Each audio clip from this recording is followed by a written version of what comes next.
Most of us know Dr. Gutman very well, and we know many of his, his accolades. But for those of you who may not know who Dr. Gutman is, I'd like to just take a minute and kind of give you some background on him. Dr. Gutman is a board-certified physician, and he's got extensive experience in academic, administrative, and clinical medicine. He got his medical degree in Calgary, and then went on to Emory University in Atlanta, Georgia, where he studied emergency medicine. In fact, he was a chief resident in emergency medicine at the Emory University. He was the undergraduate director and residency training director of emergency medicine at McGill University. So again, now he's teaching other doctors about emergency medicine. He served on the board of directors of the Canadian Association of Emergency Physicians, as well as numerous other academic associations. He has trained literally thousands of doctors and students in his career. But when it comes to glutathione and health and illness, his expertise in this has led him to spend the last quarter century lecturing across the world on this topic. He is heard often on radio, television, and the internet, and is the author of the best-selling medical book, now in its 5th edition, on glutathione, which is widely regarded as the cornerstone publication and reference into the scientific investigation of this remarkable substance. So as you can tell, Dr. Gutman is well known around the world, and he is responsible for educating many, many people on the critical role of glutathione in health. So we're very honored and pleased to have him join us on this call. So Dr. Gutman, welcome to the call. So tonight we're going to discuss a very important topic. I was going to say that this topic affects half of our population, but clearly it affects much more than that. Women's health issues will also affect indirectly most men as well. And aspects of women's health go far beyond what we used to be considered the realm of women's health, that being gynecology and obstetrics. Several of the main issues of women's health have been dealt with in previous lectures. Cancer certainly is a major issue, so please try to access that topic in our archives. Pregnancy has been well covered, so look that up as well. You should be able to find it easily. Heart attacks, well, I mentioned heart attacks because that's one aspect of women's health that are diseases that present differently from those in men. In heart attacks, picking up on symptoms and signs can be quite different among the sexes. This has only recently come to light, as we used to be focused mainly on the male in our medical diagnosis. And of course, urinary tract infections and other diagnoses are more commonly found in females.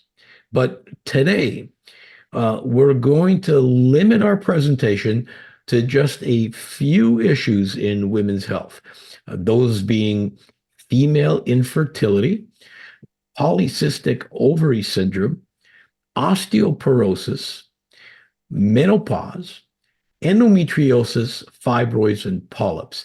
These are all common issues and for sure will have or still affect many of our listeners today.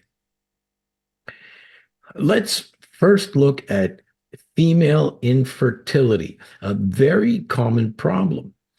In fact, in the USA, it's estimated that at least 10% of females will present to their doctors with this complaint. Now, this is a high figure indeed. Female infertility is easily defined. It's either an inability to get pregnant after at least 1 year of trying, or an inability to remain pregnant because of frequent miscarriages. Both of these can be extremely frustrating. The causes are many. There can be problems with ovulation. Ovulation is the release of an egg which can then be fertilized. This can be affected by hormonal irregularities, which is quite common, or by things like infection, especially chronic infection that's seen in what we call pelvic inflammatory disease. Polycystic ovary syndrome is also a contributing factor, and we'll deal with PCOS a little bit later on. There's something called POI, or primary ovarian insufficiency. This is when the ovaries prematurely stop working. Of course, there's the idiopathic category, which is a fancy word for saying we don't know why this happened. And a word of warning, both smoking and drinking alcohol can be a contributing cause. And there are many other reasons as well. So a primary question that needs to be asked is, are glutathione levels lower in women suffering from infertility? This is actually easily answered. In this study, samples from the follicular fluid were collected in both fertile and infertile patients and compared. And it was clearly shown that glutathione levels were significantly depleted in the infertile group. Glutathione levels in the affected tissues were lower. Does this study stand alone? Absolutely not. There are dozens of papers that have demonstrated the same. And these have looked at glutathione levels in different tissues, including whole body glutathione levels. Another question that is interesting, glutathione genetic abnormalities correlate with female infertility. These days, it's becoming easier and easier to do glutathione gene testing. And again, it's easy to find a plethora of articles that demonstrate that abnormal glutathione genes lead to relative infertility. Finally, it's well known that chronic infection, or what we call pelvic inflammatory disease, has a high association with infertility. This is an all too common problem representing a significant portion of female infertility patients.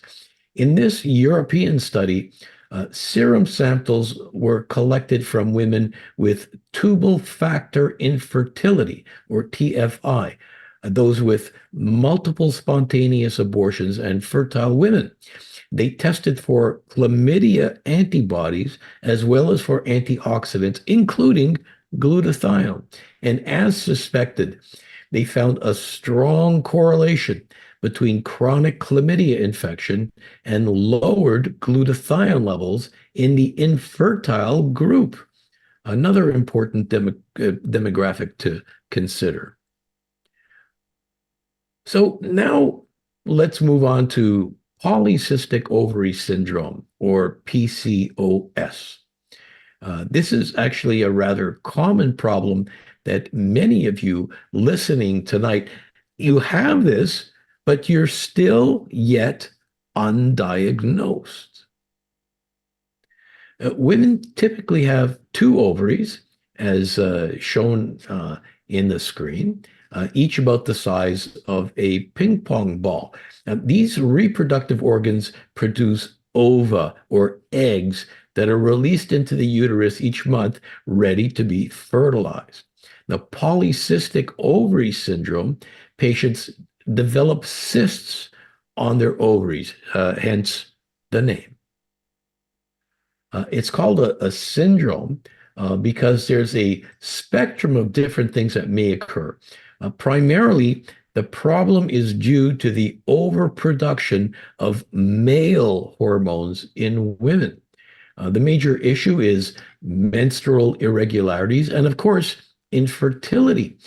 Besides these problems, there are a number of other metabolic changes that can affect these women and the way they look. Certainly, weight gain is a big issue. Many, if not most, of these women are overweight. There are changes directly due to the increase of androgens or male hormones. These women often have hair growing in places normally only seen in men. A hairy chest or a mustache is not uncommon. Acne is also regularly seen, as well as thinning of the hair. The definitive test is a pelvic ultrasound, but these patients can often be picked up just looking at a crowd. So again, the male hormones cause changes that lead to women taking on male characteristics like hairiness and acne. But there's also a problem of excess insulin production, which leads to weight gain and even diabetes. We'll soon see why this is important. Getting back to the basic question, do these patients suffer from decreased glutathione levels? Study after study have shown that both oxidative stress is increased and glutathione activity is decreased. This is undebatable and very clear. Not only has glutathione deficiency been clearly demonstrated, but glutathione levels have been shown to correlate with the severity of the disease. For example, levels of glutathione are related to the degree of abdominal obesity, waist size, insulin resistance, and hirsutism. Hirsutism is another word for hairiness. So we know that glutathione levels are low in polycystic ovary syndrome, but the important question that remains is, can raising glutathione actually help this problem? Let's look at a few studies. Here we have what we call a meta-analysis looking at NAC to raise glutathione levels in polycystic ovary syndrome. A meta-analysis is when you pool separate studies together to look at their overall outcomes.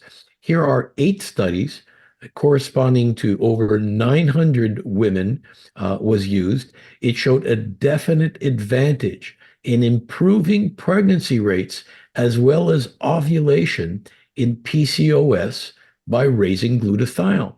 Very promising. Here's another interesting study. The classic diabetic drug called metformin, okay, is often used to treat polycystic ovary syndrome. Here, metformin went head to head with the glutathione enhancing drug NAC, or N-acetylcysteine. The results showed that raising glutathione this way essentially had the same success rate as the metformin group. Both groups showed an equally large improvement in egg and embryo quality.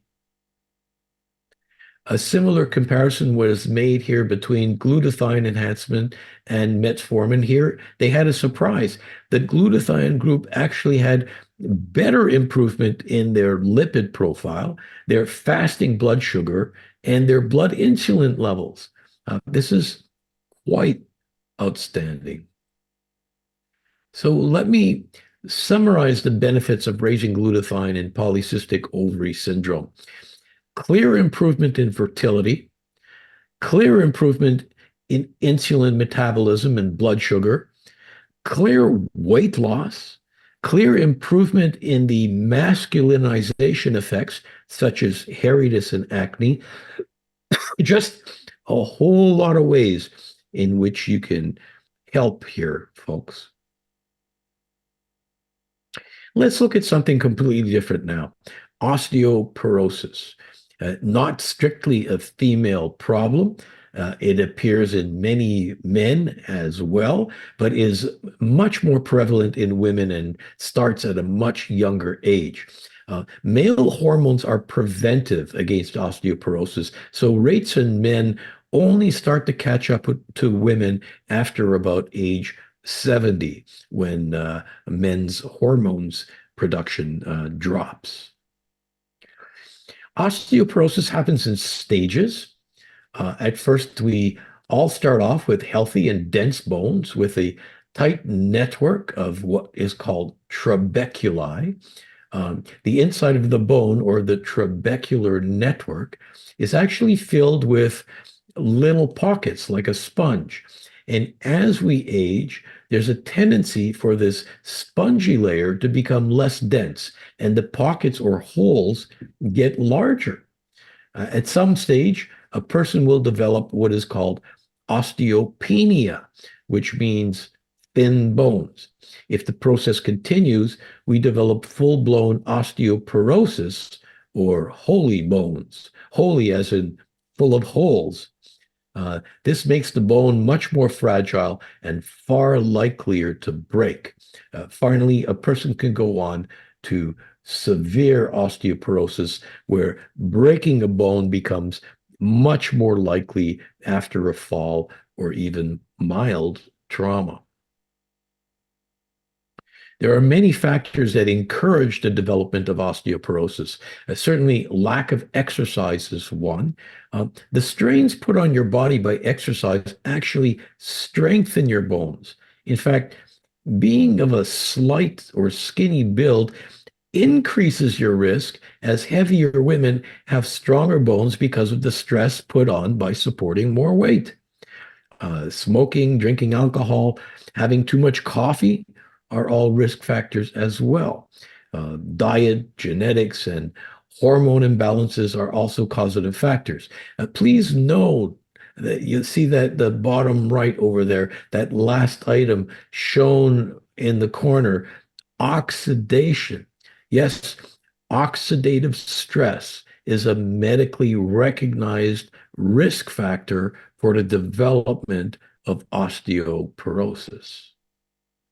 So why does treating oxidation not show up in most recommendations on treating osteoporosis? Of course, we have medications that build up bones. We know the importance of vitamin D and calcium supplements. We understand the role that a healthy diet and exercise plays in helping. Where is treating oxidation on these charts? Well, certainly there's more than plenty evidence that oxidative stress is at play. And more importantly, that glutathione deficiency is documented in this group of patients. This has been shown years ago. And what about papers that show that raising glutathione can help? Do these exist? Well, you know the answer. Of course they exist. Raising glutathione acts in osteoblasts, and osteoblasts are these little cells that produce bone, to reduce bone breakdown and promote growth. In fact, an old Japanese study on Immunical showed the same thing. The authors are quoted as stating this strategy can lower the threat of osteoporosis. So the charts describing treatment of osteoporosis fail to show raising glutathione as a way to deal with osteoporosis. But that doesn't mean that you can't make this point.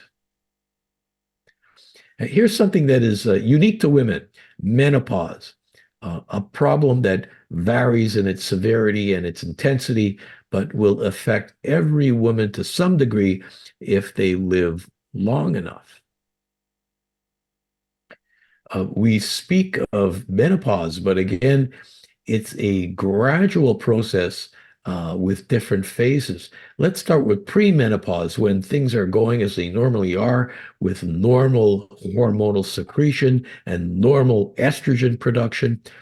Of course, estrogen is the main female hormone, but somewhere, usually between the ages of 45 and 50, estrogen levels start to fall.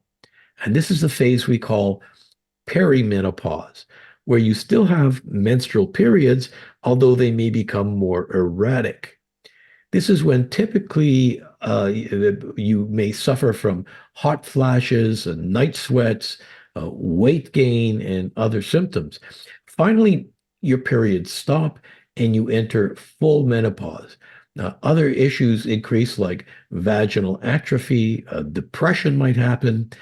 Breast cancer risk goes up.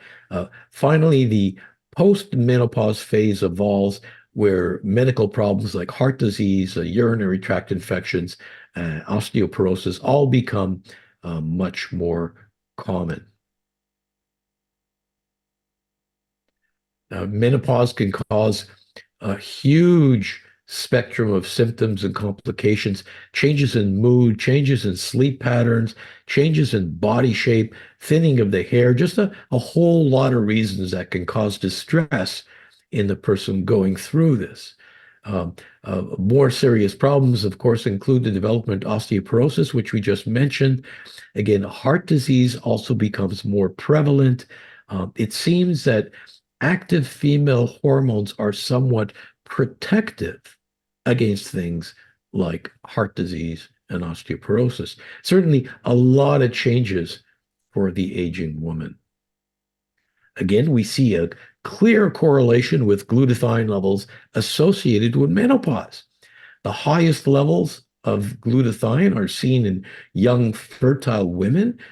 They progressively fall with age, most dramatically with perimenopause, and reach their lowest point after menopause is well established. And again, this has been shown in multiple studies, not only with blood serum levels, but also in uterine and endometrial tissues. An important point that needs to be made is that menopause and the concurrent drop in estrogen levels all increase the risk of specific diseases. Now, here you see a list of some of these heart disease, sleep apnea, obesity, metabolic syndrome, which is a combination of high blood pressure, high blood sugar, and high cholesterol. This contributes significantly to illness and mortality in older women. But look at this. All of these, yes, all of these are associated with glutathione deficiency.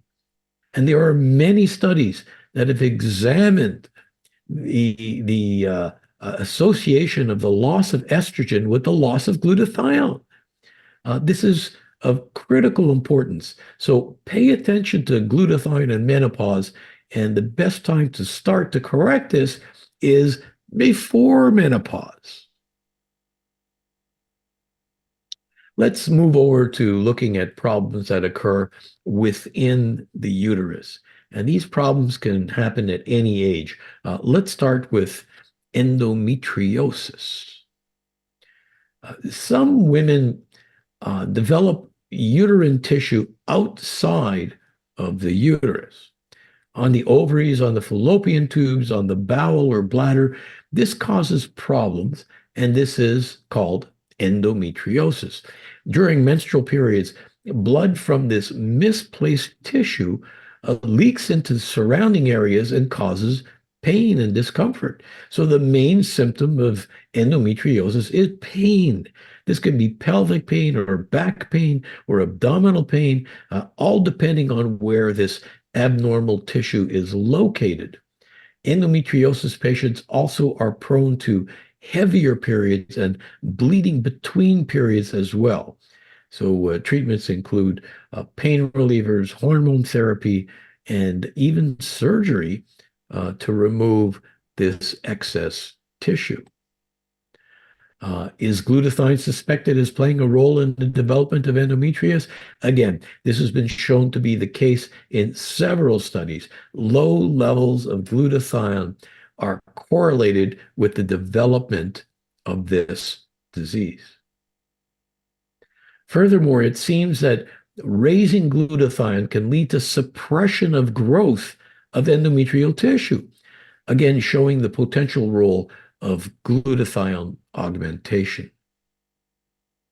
Finally, this study from Europe was carried out in almost 400 patients with endometriosis.